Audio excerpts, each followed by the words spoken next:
ନିଖିଳ ଉତ୍କଳ ପ୍ରାଥମିକ ଶିକ୍ଷକ ଫେଡେରେସନ ଖାରବେଳନଗର ଭୁବନେଶ୍ୱର ଓ ହରିପୁର ରୋଡ କଟକ ଓଡ଼ିଶାର ସର୍ବବୃହତ ଓଡ଼ିଶା ସରକାରଙ୍କ ଗୃହ ବିଭାଗ ଅନୁମୋଦିତ ଥାଇ ଉକ୍ତ ସଂଗଠନର ରାଜ୍ୟ ମହାସଚିବ ଚାରୁଲତା ମହାପାତ୍ର ଥିବାବେଳେ ରାଜ୍ୟ ସଭାପତି ଅଛନ୍ତି ଧୀରେନ୍ଦ୍ର କୁମାର ପଟ୍ଟନାୟକ।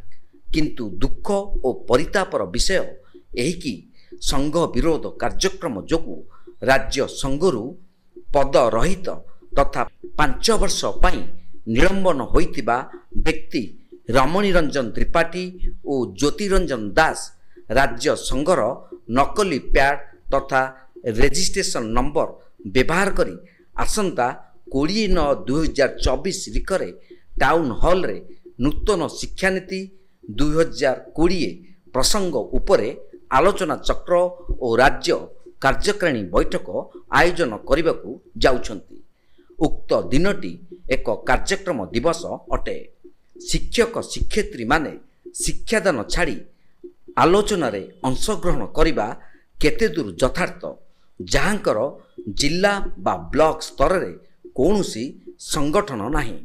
କିନ୍ତୁ ଉକ୍ତ କାର୍ଯ୍ୟକ୍ରମ ସମ୍ପର୍କରେ ରାଜ୍ୟ ତଥା ଭଦ୍ରକ ସଂଗଠନର କୌଣସି କର୍ମକର୍ତ୍ତା ଅବଗତ ନଥିବାରୁ ଭଦ୍ରକ ଜିଲ୍ଲାର ଶିକ୍ଷକ ମହଲରେ ତୀବ୍ର ପ୍ରତିକ୍ରିୟା ସୃଷ୍ଟି ହୋଇଛି। ତାଙ୍କର ଏହି କାର୍ଯ୍ୟକ୍ରମକୁ ଭଦ୍ରକ ଜିଲ୍ଲାର ଶିକ୍ଷକ ସଂଗଠନ ଏହାର ନିନ୍ଦା କରୁଛନ୍ତି। ଯେ AUPTF ବ୍ୟାନରକୁ କିଛି ଲୋକ ଅଛନ୍ତି ମିସ୍ୟୁଜ୍ କରୁଛନ୍ତି।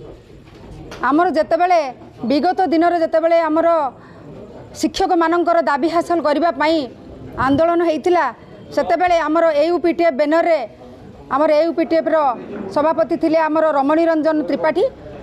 ସେ ସାର୍ ଆମର ସେତେବେଳେ ଆମକୁ ସହଯୋଗ କରିବେ ବୋଲି ପ୍ରତିଶ୍ରୁତି ଦେଇଥିଲେ, କିନ୍ତୁ ତା ପର ମୁହୂର୍ତ୍ତରେ ସେ ତାଙ୍କର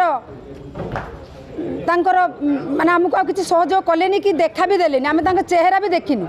କିନ୍ତୁ ସେ ଏବେ ଆମର ଯେଉଁ AUPTF ବ୍ୟାନରକୁ ବର୍ତ୍ତମାନ ସେ ମିସ୍ୟୁଜ୍ କରିକି ବର୍ତ୍ତମାନ ଶିକ୍ଷକ ସଂଗଠନକୁ ଭାଗ ଭାଗ କରିବା ପାଇଁ ଚାହୁଁଛନ୍ତି। ତେଣୁ ଆମେ ତାକୁ ବର୍ତ୍ତମାନ ବିରୋଧ କରୁଛୁ। सोशल मीडिया जानियाकु पाइला एवं आमे मान से जानियाकु पाइलु जे आंदोलन रे सहयोग करू नथिबा गत वर्ष आंदोलन शिक्षक आंदोलन बेले सहयोग करू नथिबा किछि कुचक्री गोष्ठी से माने एई भद्रक जिल्ला रे एक शिक्षक सम्मेलन करिया पई जाउछंती। तेबे ताकू संगठन तरफरु तीव्र विरोध करा जाउछि।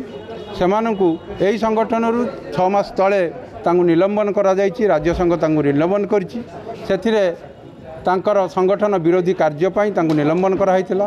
तबे संगठन विरोधी कार्य कहिले आंदोलन समय जो सरकार विरुद्ध में संगठन अंटा बांधी राजरास्तार बसीला सेतबेले से कुचक्री गोष्ठीर किसी मुष्टिमय शिक्षक से माने कर्मकर्ता थाई मध्य आंदोलन में सामिल हो नथिले। स्कूल खोली सरकार को सहयोग करथिले। फल तथ्यगत प्रमाण मिलवा पर राज्य संगठन ताकू निलंबन करथिला। भद्रकरू पुनील कुमार सामंत रिपोर्ट तीर्थक्षेत्र लाइव।